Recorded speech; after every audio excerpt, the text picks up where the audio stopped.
Welcome to another exciting episode of the Gastro Table of 8 Food Dialogue. We are patrons where everything natural is the way to go in cooking delicious meal. Last week we had a great conversation around yam, but if you missed, you can always check it out on the Charterhouse Live YouTube Channel and you'll thank me later. The food crop on the table today is in everyone's kitchen, but we are yet to realize its full potential. Brace up as we are about to have a delicious conversation about plantain. Note that this is a cereal talk leading to the big event happening on this year's Farmers Day weekend at Palms Convention Center. My name is Ejina, but if you see me in town, call me Ghana's finest farmer, and you're most welcome. And now let's get the show started. This is the Gastro Table of 8 Food Dialogue. Let's meet my amazing guests before we dive into the real discussion for today. On my left is my gorgeous Teresa. And you tell me plantain chips is your... No, kelewele. It's your weakness, eh? Kelewele. No problem. Pajo will finish you today with kelewele. You relax and wait. And then I have my communicator with me. He's been with CSRI for some time. Are you still with them? I'm retired now. I retired about 2 years ago. Okay. I was the Chief Public So let's Relations. get to know you very well, please. I'm Ibo Eisen, the former Chief Public Relations Officer for the Council for Scientific and Industrial Research, Food Research Institute. Yeah. You're welcome, sir. Thank you. We're going to learn a lot from you because from the research background. And anytime there's a lecture on your table, you've got to be careful with your English. But today she'll spare me because if she doesn't, her food, I'll divide into 2. Yes, ma'am. Thanks for joining us on the Table of 8. Let's get to know you. My name is Zina Tusudu Adams. I'm a lecturer at Polytechnical University in the Volta region. I also run a business called Numa Food Scientific. So whether business or schooling, or lecturing, my core courses are around certification, food safety, quality system, and basically to make businesses or my students understand the requirements for certification, because that is the only way we can compete with the international market. I'm excited to have you here. Next to you is a handsome gentleman, Mr. Agri. Yes. So I'm Samuel Agri. You can call me Sam. I'm the Food and Beverage Association of Ghana, popularly known as FABAG. I'm the General Secretary, and I have a food safety systems background and then quality assurance issues. Yeah. So. Okay, talking about diversity, I have my beautiful friend all the way from India. Let's get to know you. Hi, my name is Elma Montero. I'm owner of Chili G Indian Restaurant and also a moderator of one of the WhatsApp group called All Things Food. Indeed, that's how I'll be your friend. Next to Elma, we have another gentleman seated next to her. Let's get to know you, sir. So my name is Albert Eliasson. I teach marketing, sales and business development in a couple of universities. But relevant for this program are 2 other hats that I wear. One is a CEO of Oyster Marida Company, which is a holding company of 3 restaurant groups: Teiba Restaurant, Magajia, Zongo Flavors, and also Hot Wok Chinese. It is the Magajia Zongo that I'm coming. That is where I want to be. You're welcome. Thanks for joining us. Yes, and so Hema, let's get to know you. My name is Esther Chiwachimesi. I'm with Cosmos Innovation Center as Communication Officer. At KIC, we boast as we have entrepreneurship in our DNA. So we try to encourage a lot of young people to go into entrepreneurship. Great. So, let's come back to our madam. Tess, for those who don't know who you are. I'm Teresa Ibade. I'm the CEO of Charterhouse, and we are the conveners of the Gastro Feastival. Plantain is a beloved staple in Ghana, from Ampesie to kelewele. Beyond the everyday plates, let's get to find out what plantain mean to you personally. And I'm going straight to Z. Well, I see if you say plantain, the first things that come to mind is plantain chips, and then a supporting to fufu. Okay, those are the first things that come to mind. Apart from the fact that we recently see them in formulations for babies, some are selling the powder forms and all of that. But I think the popular uses of plantain is using fufu, plantain chips, and then I see people doing some what do you call that, like in bottle sort of. Right. Yes. Interesting. The man with two hats, my lecturer, plantain, what does it mean to you?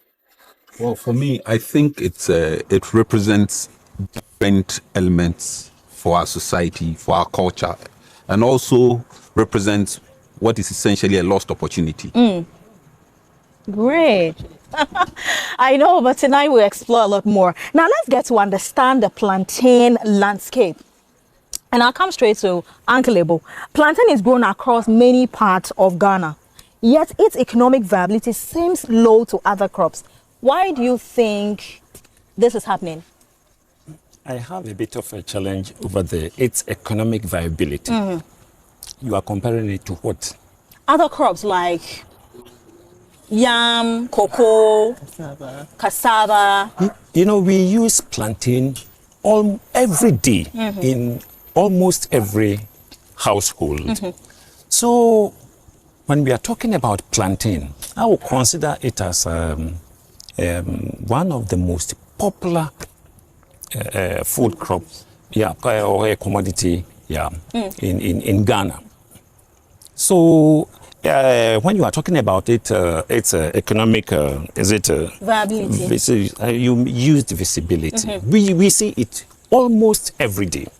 So it can be assumed that is the most popular food crop that we have in Ghana. Ms. Agri, what will be your take on this? Well, from my background and looking at the association that we have, I will look at the economic side of plantain. What really is plantain and what can it really give to our economy? It has a lot of things that we need to do, but unfortunately in this country, we look down upon plantain as if it's not anything to go by. But that's one wonder product that when you take from the stem itself to the fruits, that's the crop that comes out as plantain, you realize that we can turn it from the roots to the top, from the leaves that we see into paper products, into other variable products that we can find. We say plant material, like turning those ones into paper, into cotton for dresses that we wear. And also we look at what the fruit itself can also give us. In itself is a bit of medicinal. In a way, we have the vitamin C in there, highly potassium product, and then we also have vitamin A, and then you can find the B6 in there. The things that you cannot find commonly, these are things that you can find in plantain when you eat them. And if you put it into processing, we have limited processing. It's recently that we are seeing a lot of scientific development that is coming out with the baby foods, into turning them into powder for export, and then also turning them into chips that we see in our traffic that we buy. And then we see them also being roasted by other people. But its economic value is so high. The potential is very high that if we invest in this area, you could see how much Ghana can really make out of plantain without importing some peppers and other things. So we can look at it as time goes on, as we discussed. Talking about investment, let me go to the two lecturers among us. Is there enough investment and research going into improving the plantain varieties, yields, and even disease resistance? Yes, I know there are researches that have gone on, especially with food research, with regards to disease resistance, pest resistance, and all of that. I've heard about the seedless plantain, but I'm yet to see that particular variety here in Ghana. So some research has gone on, and for food research to see the need to do that research, it means there's a demand for it. And then when the consumers say, okay, can we have a variety that can rather do this? Because some of us are using it for fufu, some of us are using it for powder, others are using it. So it depends on the use. And then there's now the lab work to investigate or what can be done to improve from farm to table. Yes, sir. You want to have a bite on this? Yes, I think that to a large extent, there's a lot of research that has gone around plantain. I'm sure if you go to a lot of the universities, you'd find research papers sitting on shelves. What has been the disconnect is how this is brought and leveraged to derive economic impact. And I think that's where we have the missing link. I talked about the fact that for me it's a missing opportunity or a lost opportunity. And the best example I can give is how the Caribbean countries have utilized and derive value from banana. And that's where I think there's a huge disconnect between academia, research, and tapping into what they've done to derive economic value for the country. Great. Elma, you want to have a bite on this because you cook in your restaurant with plantain. Investments, improving the crop itself and all that. What do you think we can do? Honestly speaking, Ghana is the second largest producer of plantain. They produce more than 4 million tons per year. But they are second to Cameroon. But the consumption of plantain within Ghana itself is too large. Like it is said like 85 kilos per year per capita. So, there is no export because consumption within the country is too large. So, maybe, but with the different technologies, maybe we can increase the production so that we can export. But actually, to be frank, it is second largest producer. Right. But because, Ecuador, they do not consume much. That is the reason Ecuador is the largest exporter. Okay. Yes. Great. Thanks for that insight. But on this table, we only don't talk. We enjoy whilst we talk. And so I'll be inviting over the mixers to bring us our first, cocktail to enjoy. I hope it's something made with plantain.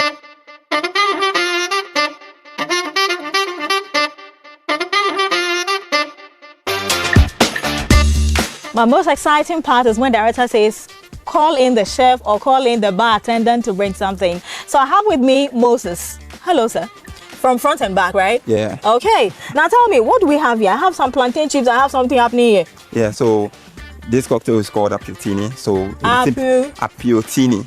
Yeah, because it's a martini style, and then it's made of Appio. So it's simply Appio infused with plantain, the ripe plantain. So I infused the plantain in the Appio for about 7 days. Wow. So yes, after straining them out, it tastes, when you take a shot of it, it tastes like you could have the flavor of the plantain all over the drink. Okay. So I didn't just use the food, and then I have bitters I also created from that same plantain. Wow. So I added the plantain food itself with a pill, together with some local spices such as the negro pepper, percocet. So I also infused them for that same 7 days, but that one turns out darker. That's the black thing you see. So there'll be a part two, eh? Yeah, so there's another drink there. I hope today my eyes will not do 4-4. I mean, I just... Thank you very much for joining me. Yeah. Ladies and gentlemen, glasses in the air. This is the most loved part of the whole show. Cheers to everybody. Yay. Cheers. So according to the bar attendant, you need to take a bite of your chips.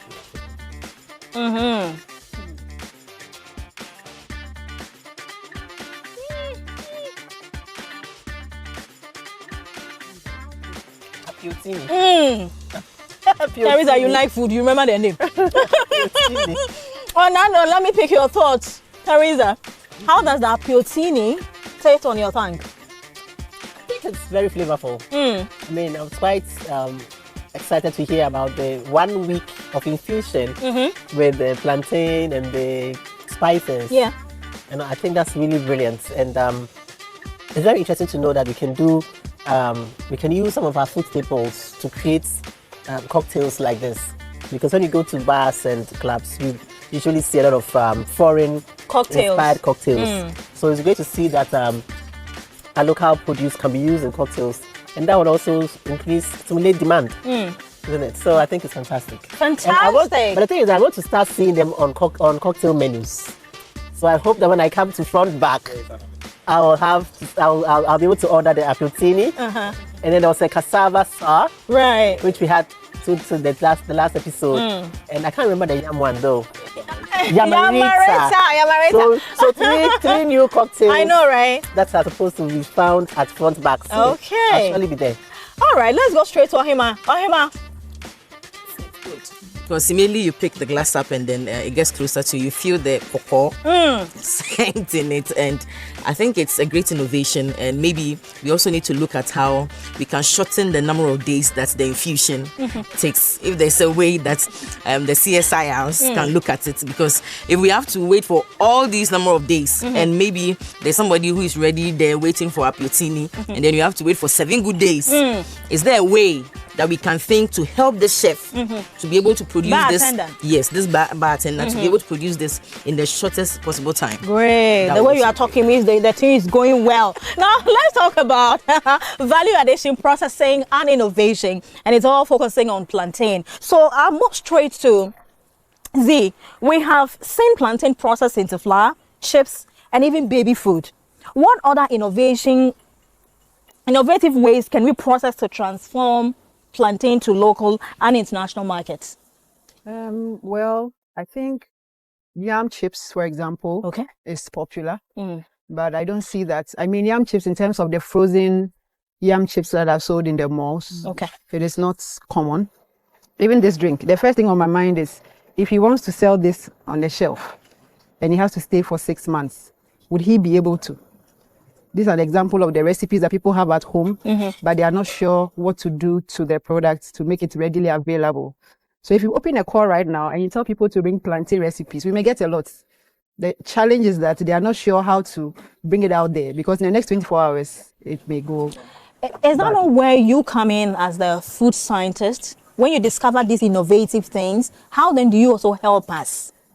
So it's a two-way situation. Okay. He can approach the university for the research, or if a student goes there to probably do an internship. Okay. You know, usually when the students come back from internships, we ask them, is there any problem you've identified that you want to solve? Right. And then out of that, we carve a research topic, and then we try and solve it. But the other discussion will now be IP. Okay. Intellectual property, and who owns the research and who. So that's another conversation. But it's a collaboration. So if all students are solving a problem, not just saying what's your research topic, like what problem are you solving, then that one we know that we are bringing the solution. So in a case like this, the students will work on it, do some modifications, and ensure that the product can stay in glass or plastic or paper pack or Tetra Pak, I mean, for a period of time. Okay. Now let me move to Amma. You know, India is a hub of innovation. What do you think from the Ghanaian context? Which other ways can we innovatively transform plantain to the international market? We can dry freeze them. Dry freeze? Yes, please. Okay. So that their nutritions will remain same, as well as they can last for a very, very long time. Okay. Yes, compared to even freezing, like freezing maybe it can take 1 year. It can last for 1 year, but when you dry freeze them, you can keep them for quite long time. You know, and once you dry freeze them, you can powder them. You can make a flour from plantain. So you can add that plantain flour in any of your staple. Okay. Great. Not only just fufu, you can use the flour in any of the, you can make snacks with that. Okay. You can maybe make cereals, breakfast cereals using that. And you can maybe, when you dry freeze them, you can cut the pieces and use them in the morning cereals.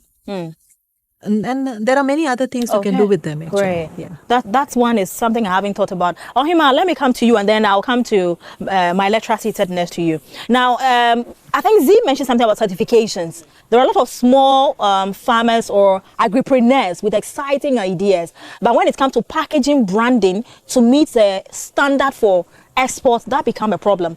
Where you sit, what would you suggest? I think it all boils down to partnership.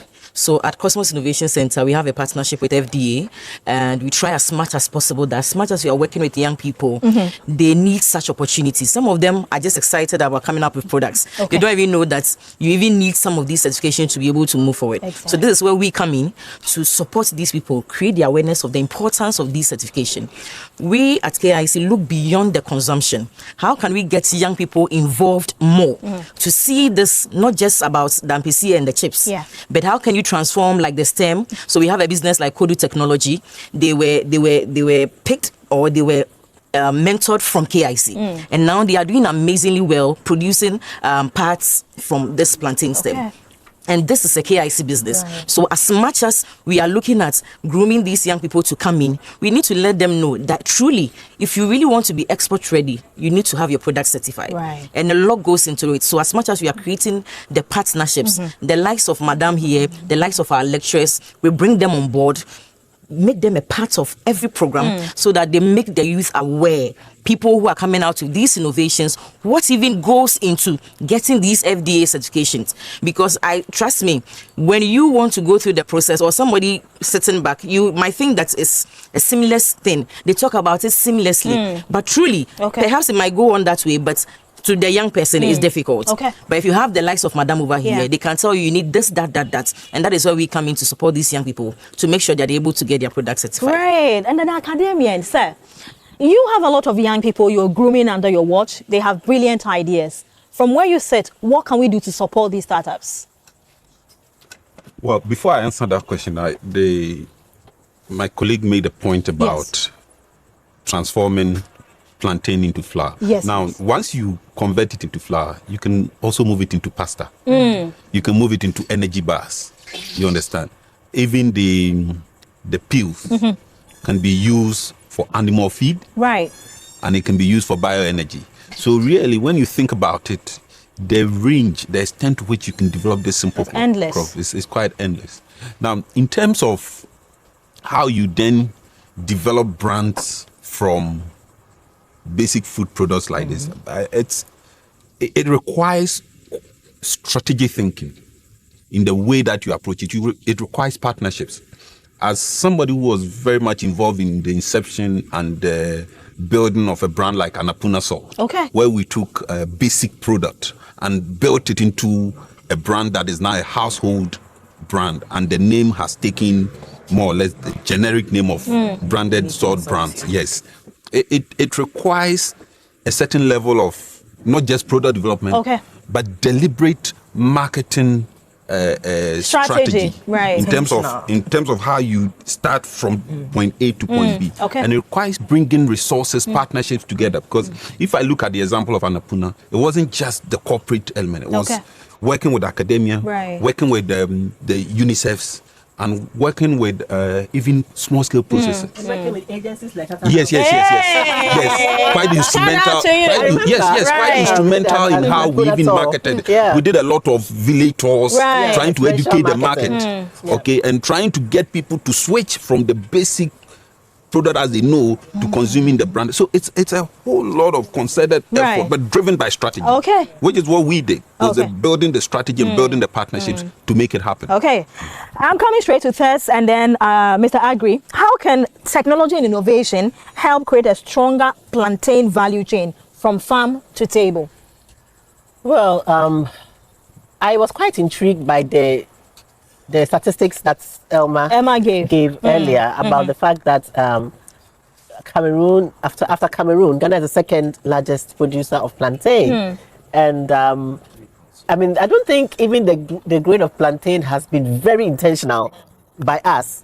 I think it's just because it's one of our staple foods, and so we grow it. But I think if we are more intentional about growing it beyond our domestic consumption to export, then for me, therein lies an opportunity. So back to what Albert also said about the missed opportunity. One of the purposes for this event is to throw a spotlight on opportunities in the agri-business value chains and point the way to young adults and young youth and women to enter into the space. So from what you're saying, I'm very excited that a young person could go into plantain farming, and out of that we could through technology, produce the other derivatives and in commercial quantities. Because I think as it is right now, we focus so much on the product, on the food, the fruit aspect of plantain, because we consume it a lot. You know, fufu is one of Ghanaian's favorite dishes. A research was done. Fufu is a top dish in Ghana, you know, and obviously plantain is a great one of the major ingredients in that. So I can understand why it's in so much demand locally. But if we could apply technology to growing plantain. I didn't know what is possible and what is already out there and what exists. But if you could apply technology and innovation into growing more plantain, I think that's an opportunity we can take and we can divert a lot of young people into. Okay. And then also, if we could do research into the various derivatives, the processing the various derivatives that we can get out of plantain at commercial scale, not at small scales, cottage industry level, but at commercial scale. That's also a great opportunity that we can have. So we talk about unemployment in Ghana, but if we have these opportunities in the agri-business value chain, I think we don't have a problem. We just need to dive into these spaces and create opportunities for young people. We definitely will dive into that. Uncle, I would like to come in here briefly because food is coming. Yeah. We have varieties of plantain. Okay. If you consult CSIR, Crops Research Institute, they will tell you, and my colleague lecturer here can also testify to that.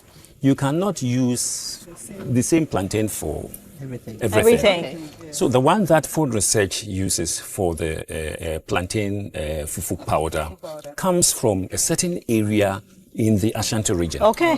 So people must know that there are varieties of plantain. So if you want to go into plantain business, please consult especially the research institutions, and Food Research Institute is there to provide every information. I think we'll be needing you on our masterclass during the Gastro Festival. But on that note, Mr. Agri, I'll be coming to you, but let me ask my chef to bring us the starter.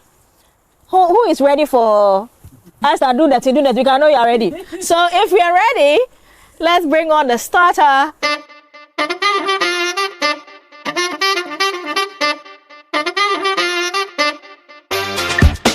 A delicious starter here, and the man behind the concept is right here. Pardon. Yes. What's the name of your starter? It's the Brody boat. Brody Abadi? Boat.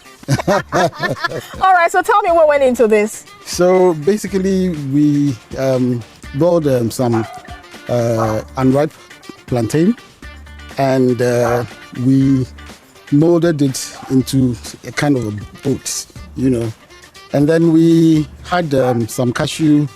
And my favorite dish, my favorite food I do here is abum, all kinds of abum with momoni and obi and cool. So I couldn't run away from them. Right. So I had a nkontomire. So it's filled with nkontomire abum and cashew. So you get the grit. Right. And there's some chicken liver and like chicken sausage, soft chicken, which we've cut into pieces, and they're all there. Okay. So eating pleasure. You never cease to amaze me, but thank you very much for this. I'm going to taste it and you hear the review. Tell me. I'll tell you. I'll tell you. Bon appetit, ladies and gentlemen. Give this a try and tell me what you think about this. Our viewers, unfortunately, the Brody boot, you can only see our mouth.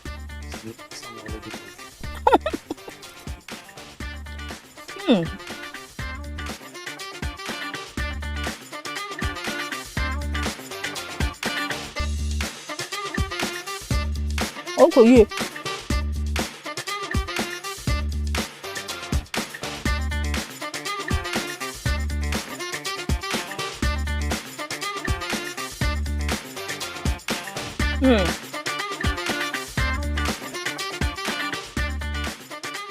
When we talk about delicious conversations, this is what it looks like. Brody boat is going well. Let me go straight to Papa Fante.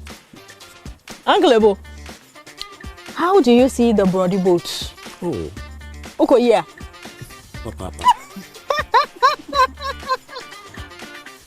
And then, Elma, is this your first time enjoying this? Yes. How does it taste? It tastes nice. Will you try this in your restaurant? Oh yes, definitely. Plantain is gluten free. So instead of using bread, you can use plantain and make a burger. Something similar to this. Right. Yes. All right, it's getting intriguing. Let's have some tougher conversations about how ready is Ghana to trade, export, and market plantain into a commercial commodity. So I'm going straight to D. What would it take Ghana's plantain to become a major export commodity? I'll always start from certification. Okay. Yes, because even with getting the production capacity, working on branding and marketing and all that there is, without certification, the product will still be stuck here. Okay. Yes, so that's one of the major things. A lot of Ghanaians don't like documentation. They feel it's too much stress. You will have to hire people to just come and write in the facility, and people sometimes don't value that. That is why someone can come and buy our plantains, take it outside the country, produce a product and bring it back to us. Apart from that, there's also developing recipes like this. I'll use an example which is not plantain. Okay. But everybody knows how a company has branded Gari Soakins. Exactly.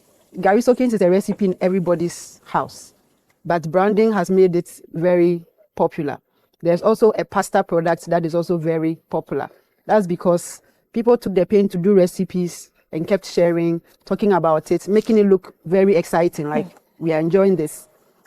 It depends on how we talk about it and who talks about it, the influencers. Yes, so once we get influencers talking about recipes for plantain, people would buy the plantain for other uses apart from the fufu and the plantain and all that we know, and then develop products for the export markets, not just the plantain in its raw form, because people are exporting banana especially too. People are exporting banana too. But influencers, they charge a lot. Like, oh, I'm coming straight to you. Have your bite on this. Ghana, what can we do? I think, like Madam said, first of all, understanding what it even means to the other country you want to export to. What do they want? What kind of specifications are you producing? It's not just because we are saying plantain is booming. You pick your cutlass and then you enter the farm and you want to farm plantain. No. Right. You see, it takes a lot of things, a lot of research you go into. Understand even the variety you want to produce. Right. And you look at where your target market, what specifically do they want? What are they using it for? It will inform what the effort you put in even in doing this particular crop. And I think we should also do more with, like Madam said, making it popular, going beyond the consumption. You see, it shouldn't just be with the household, everybody eating plantain and then that it ends there. No. As much as you are eating it, these innovative ways of working with plantain, can we also make it popular out there? Can we do it in a particular way that people will get interested in our restaurants, in our hotels, even at events? Can we start serving some of these things as starters, which I think will also give that value to plantain, and then we can be able to look at the export as well. Okay, so Albert, I'm coming to you, and then Mr. Agri will also have a bite on it. In terms of standard, the cold chain logistics, the policies, because if you're looking export, these are elements that cannot be taken away. Are we ready as a country? With specific reference to plantain, I would say no, because I don't think that we've tapped the potential of that crop. I am a stickler for strategy, and to the extent that you want to develop that product, that market, you need to understand what do we want to achieve. Okay, I mean, look at the work that has been done around cashew.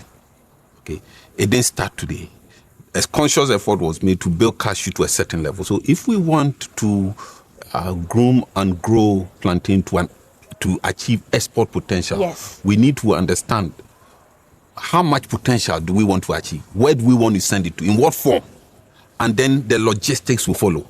Okay, but unless and until you have clear mind map of what you want to achieve and how you want to achieve it, you will be walking around in the dark, and we will not have a consistent approach to developing the potential of that product. Yes.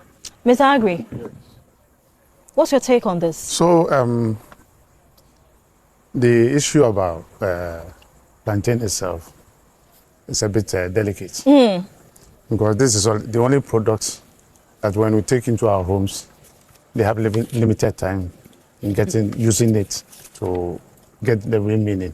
The last end of it is to get either your kelewele or the kaklo. And that is it. The last part of it is either getting your kelewele or getting the kaklo out of it, and then that is it. But how do we really put into feeding into the economic use of this for export, as yes, please, is being said? Now, we need to deliberately, by the Ministry of Agri, ensure that we want to grow the plantain market largely. Okay. So we set ourselves at what time do we really want to see the tonnage of plantain being produced? Then we can put them into the agro-processing. Because now the talk is about agro-processing. How do we get there? Yes. If the raw materials are not there, how can these factories come in? Especially when this 24-hour economic system is coming in. The main focus of the president is to get the agro-processing moving. And that is the only way we can see this country moving forward, exporting what we are producing and all that. But it's a product that also comes in seasonal. So, and sometimes the plantation itself lies at the mercy of the weather. Exactly. When there's so much strong wind, Yes. that is the time that plantain, you will not get them because most of these trees, plants will be broken down. So what do we do to get it all year round? All year round is going into the processing area. So, as I said, we should know the variety of plantain that can be used in doing those processing. So then, what do? We identify the areas in the country where we think we can grow them in volumes. Okay. Then we set up the plantations. Right. Because we are ready, or we are going to be ready to receive them for processing. So when the factories are up there, what are they going to do? Is to buy these products and then process them into the way it's supposed to be. Okay. If it happens that we don't get the end product, which is the fruit or the crop that we are going to process, the plants, the tree itself, even when it's broken, we can turn them into many things that we can use. So we don't lose in anything. But the end result is that we can put plantain as a hallmark of whatever we want to do.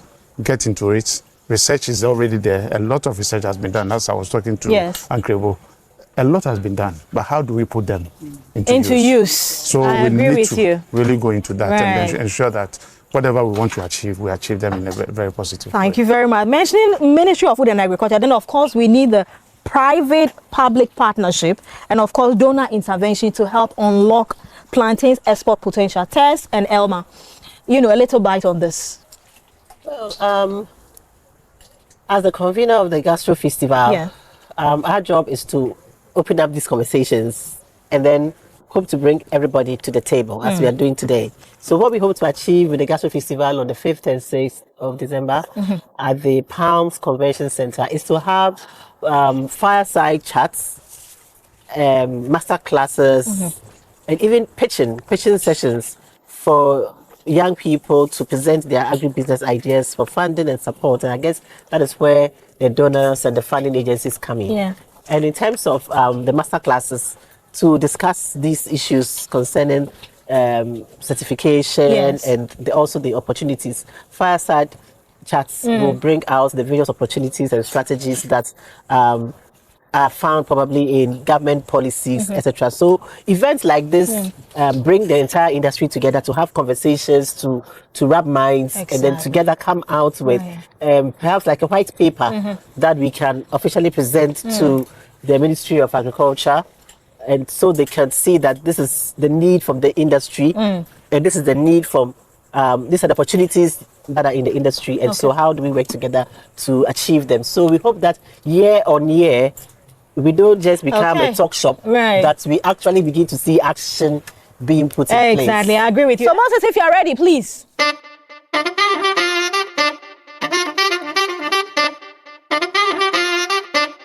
Very innovative, I must say. The second cocktail is here, and for the first time I'm seeing plantain pancake. Nana, tell me more about this. I'm Nana Pepra, a bartender from back. So this whole thing came about, and I must give credit to my senior colleague. He created a similar cocktail using banana. So since I heard the whole thing about plantain, and I'm very fortunate, I'm from one of the largest producing towns. Which plantain, Agogo. Agogo there. Yeah. So, and that, as I was saying, this was made from a variety of plantain called casserole, as the local name. Okay. Called casserole. Right. Yeah. So I named mine, and it's similar to banana. Okay. Most people eat it raw. Some people cook it. That's the variety I use then. So I named my cocktail casserole, and I'm the last one too. So. I see where the inspiration is coming from. Thank you very much, Nana. Thank you. And Let me enjoy. It's very soft and easy to drink. Charlie, thank you. Because it's last baby. Because my eye is already doing tutu. So if you add this one. Thank you. Ladies and gentlemen, your glasses up. Up. Cheers, Tess. Cheers. So take a sip.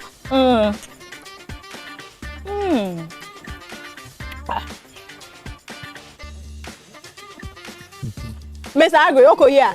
Okay, pa. How different is this one from the first one? The first one was a bit spicy. Okay. And then this one has the background is a bit sweetened. Yes. You are a foodie. Now, the public partnership intervention, what would be your take on that? Yes. As we said earlier, we look at the researchers, what they have done. Because more people, when they want to invest in certain areas, really they look at the economic viability that is on the ground, and therefore what research has really said about whatever they are doing. So they pick up this research and then come into your ecospace and then look at exactly what they can do in revamping that area. So the young entrepreneurs, Food and Beverage Association, what we do sometimes is to encourage and then link them up to the would-be investors who can really support them. We have a lot of NGOs and then also embassies that support in these areas. So you write to them and then you give them your concept of the research, what you want to do. So the support that you need will be given to you. Right. So on the larger scale, you look at the availability of that raw material I said earlier. So that is where you will come in and then you go to government and say, these are the areas that we want to invest in. You look at the lands and all that. If you go to the volatile region, for instance, banana plantation is catching all over the place. Okay. And most of the things that they do, they cut the fruits for export. What is retained in these countries are just about 10% of that. All the rest go for export. And the stem that we are supposed to use for the paper production, for instance, also sometimes are sent outside for processing. So that is where when you need the private sector to really take up the challenge. In marketing, we call something wafering. Okay. What is in it for me when I go into that? Okay. So when I come and invest in that, what am I going to get in return from government? Okay. Is it the taxes that I'm going to pay? Right. Do we have availability of electricity in that area where I can set up my production facility? So industrial zones within these areas must be available. Indeed. And then people then can think about what they want to go in. So once we know that the plantain is what we are developing and we have a target to reach, then of course we open up the market for these people to come in. And we have a good result out of that. Okay. I'm sure they are picking notes from all that you're saying. Now, when it comes to plantain farming or agriculture, youths, women, community are all involved. Now, I'm coming to you straight, Onyema. Plantain farming, it employs a lot of women, young people in the rural areas. How can we better support and formalize their work for a greater income and recognition? Yes, so first of all, to the best of my knowledge, we've said a lot, right from knowing even the type of plantain to go into. That is first. And then also support them with inputs, the things that they need to successfully do it. And also to speak directly to our traditional leaders. Because as much as we want to encourage them to produce more, because even if you are processing, still you need the raw materials. If we need them to produce more, we need our chiefs to get involved. They should release the lands to these people. When the women come and they say, I want to go into farming, don't say go and call your husband before I give you a land. We've passed that age. So they should be able to have faith in women. Right. As much as the government and then private sectors are strengthening them with the inputs and then the ceilings and all that, the knowledge, our traditional leaders should also consider trying to put them together and release lands to these women and the youth in particular. And I believe when we make things easy for them, or make things easier, a lot of these women would want to go into this production. Right. And it will make things very easy for the youth as well. Indeed. Tess, you're a woman. You're passionate about agriculture, and that's even inspired Gastro Feastival. What would be your take on this? I think that there's a lot. I mean, we talk about women's equality, etc., and I'm quite surprised to hear that this practice is still going on, where before land is released to women, they are asked to bring their husbands. I pray that we get over this, and the women championing the affirmative action should. I'll take it to their notice. That this is something that they can advocate for in the rural areas, in the key area like agricultural industry. Okay. You know, so that's an area of interest for me. I mean, women are ready to farm and do the work, and they shouldn't be restricted from gaining access to land for lack of not having a man behind you. Okay. That's so outdated, you know. But as we're talking, I'm enjoying my cocktail and my. You have finished it. I don't know whether it's. It reminds me of banana fritters. I know, right? And I'm looking at it. What kind of plantain is this? You know. But can you imagine going to a restaurant or a lounge or a pub and ordering this cocktail and K3 cocktail? I know, right? And then coming along with this. Tatali or fritters. I think this is really awesome. Okay. And I want to invite my dear members here to front back to enjoy this in an actual restaurant and pub setting. Just let me know the time and date. And I really want to see this showing up on menus. This is not just for display and conversation. Right. I really want us to practicalize these new menus we are coming up with because it's all part of the innovation we want to see. So, Elma, when are you inviting me to your restaurant? So thank you very much. We are getting ready for the main meal. But before that, Uncle Ebo, I'm coming to you. Could we see the rise of plantainpreneurs, young people, using creativity to drive value addition and sustainability in this industry? Yeah, that is what Food Research Institute does. Value addition, and so that we try to avoid post-harvest losses. Uncle Ebo, amplify small. We avoid post-harvest losses. So if you add value to whatever that you have, the shelf life is prolonged. Okay. And we offer training programs to young entrepreneurs throughout the whole year. And such programs are advertised in the newspapers. But these days, the graphic and times, that is what we mostly use. But, the readership, it seems it's gone down because of the social media. But we do. Okay. And you will be surprised to know that any time we advertise, the young entrepreneurs, they participate in the program. Okay.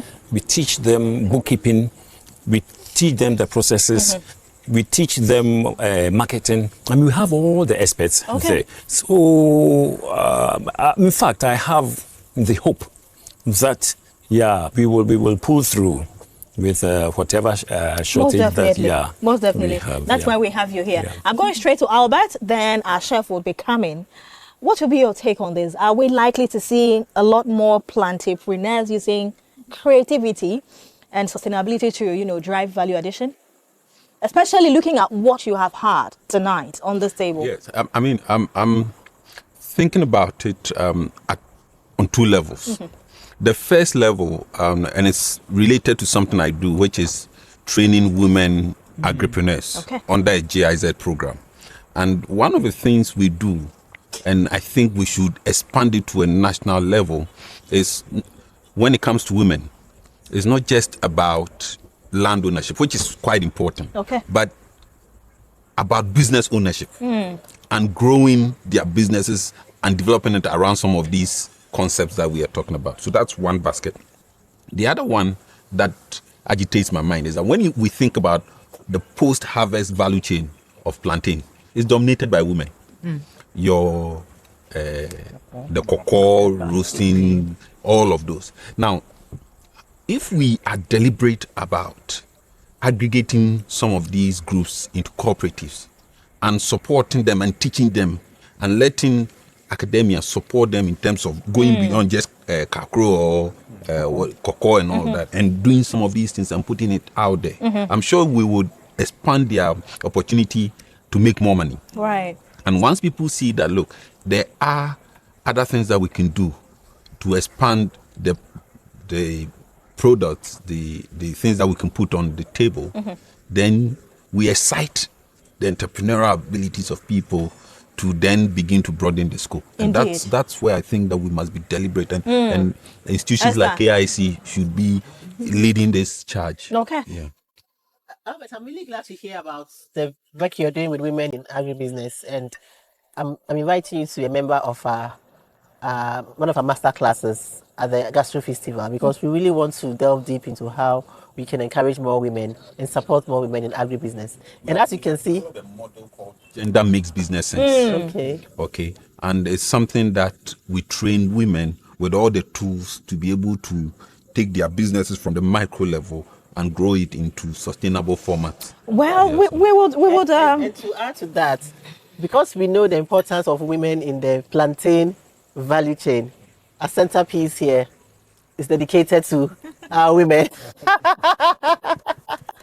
please clap for yourself. We are appreciating you. As you can only find at Pa John's. On that note, let's invite our chef to bring us the main meal, because I can't wait to have a taste of it.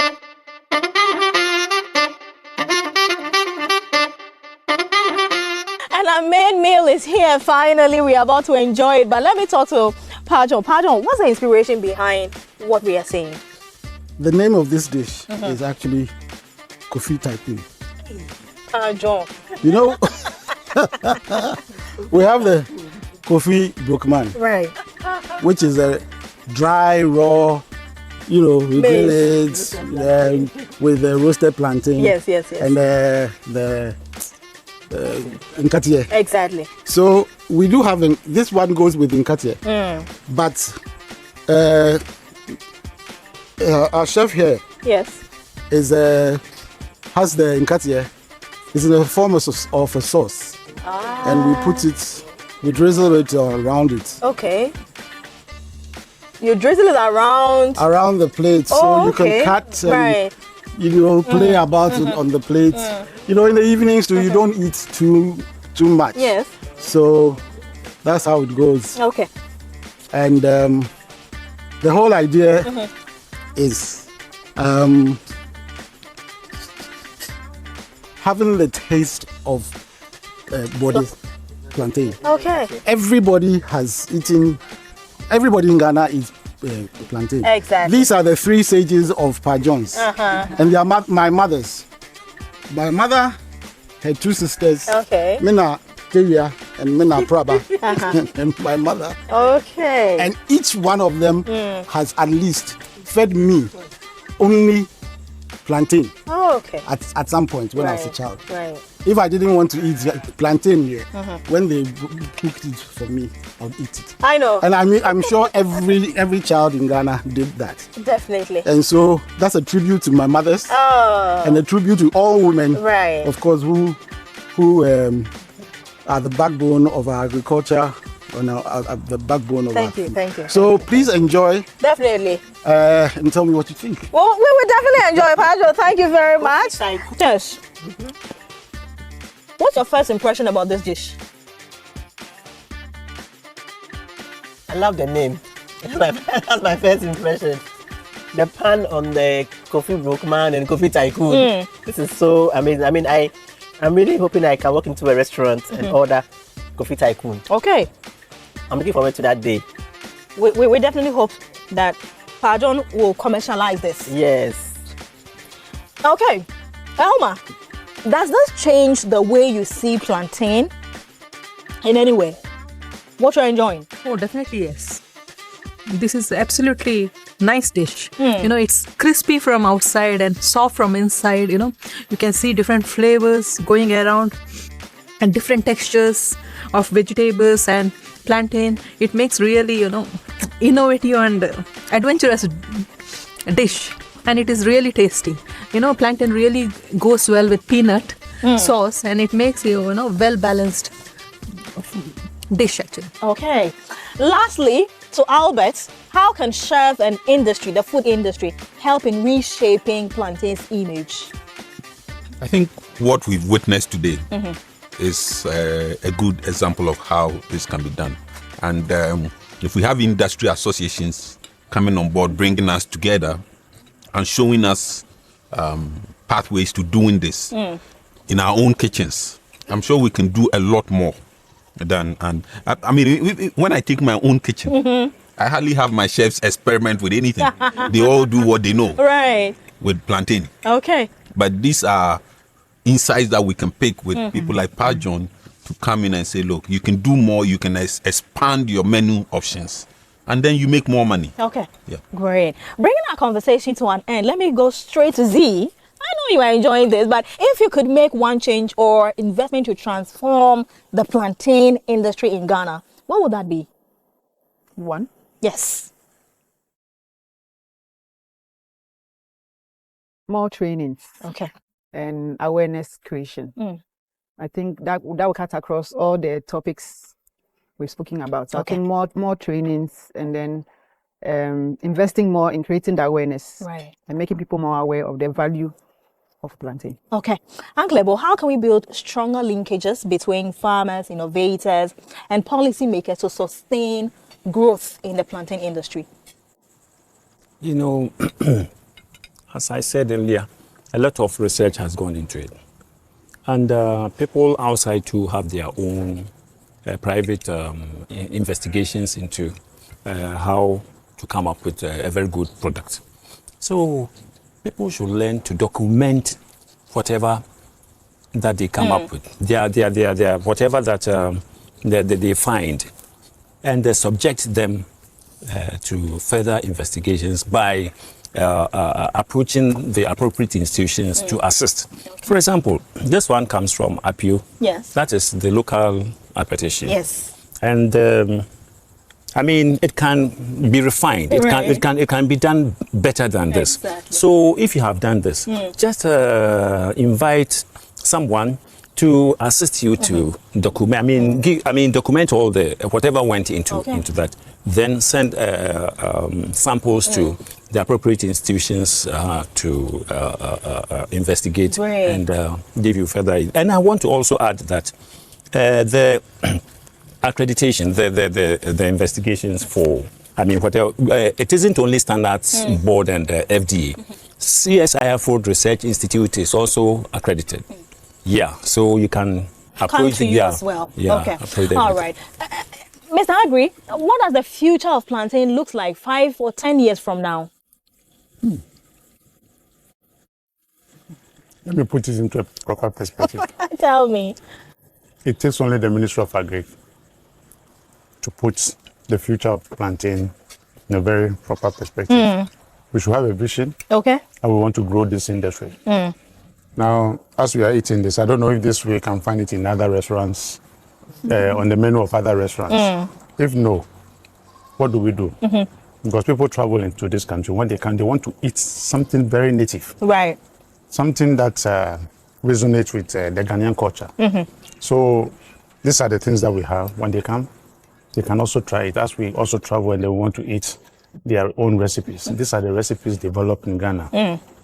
So what do we do so that in future, people can then come in and then say, well, look, like we have Ghana Jollof and Nigerian Jollof. Ghana Jollof has always been the best. What are these recipes also going to do? Okay. Like Uncle said, we need to document them, and then we can fuse them into the restaurant menu. Then from there, you can see how it will take off by itself. Right. Other than looking at the industrial part of it, the other things that we can also do to make sure that, and these are things that the young ladies in the restaurants, they can also create their own recipe. The chefs can do all that they have to do. And then we give it the name. Today when I go and I said I ate Kofi Tycoon. How did it go? I know, right? And what goes into it? Okay. So next time when I go walk into a restaurant, I will ask for Kofi Tycoon. And it's only front and back. I know, right? Where I can get Pardon will make it for you. But Esther, briefly, very short, because my time is out, briefly on this future of plantain, next 5-10 years. It's very exciting, and it starts from the Gastro Feastival. So for me, I'm excited about the whole program, because this is where food, you meet everything is coming together to make the whole industry. And if we are seeing this here today, it shows the future of plantain, or the future of Ghana with respect to this particular crop. So for me, I think everybody should just be on the 5th, just be at Gastro Feastival and see the future of the kind of crops we've been talking about here, day in or week in, week out. Awesome. You know, thanks for making me laugh. But this has been a very insightful discussion, and I'm honored to be, moderating this whole discussion. But Tess, lastly, on the 5th and the 6th, Gastro Festival, Palms Convention Center. why should Ghanaians troop in? Well, first of all, if you are a foodie like me, see how empty my plate is. I'm the only one who has emptied the plate. If you're a foodie like me, you should be at the Gastro Feastival because that's where you can really discover the tantalizing world of food. You know, we talk about the street vendors. We're not leaving them out. I mean, what is life without our street vendors? Our kelewele, our kebab, our face the wall, our gɔbɛ, our wache, Kofi Brokeman, Kofi Tycoon joining in there. You know, so we're going to have all of that. And we're going to have our staples, our fufu and our bankus and tilapias in the Ghanaian village. We're going to have a international flavor fiesta where we have all the international foods like the burgers and the chicken and the fries and all of that, pizzas, etc. We're going to have the various embassies represented, showcasing their national foods. Okay. And then we're going to have a dessert corner, right? A local bar, local snacks. We're going to have a health and nutrition section as well.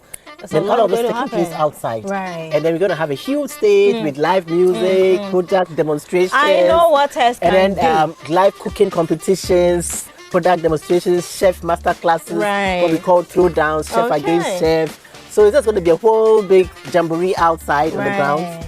And inside the auditorium, we're going to have the agribusiness exhibition. Okay. So we're going to have the farmers, the agro-processors, and then the distributors all displaying their products and their work. And then, of course, the conversations, extensions of these conversations we are having. We're going to have fireside chats. We're going to have master classes.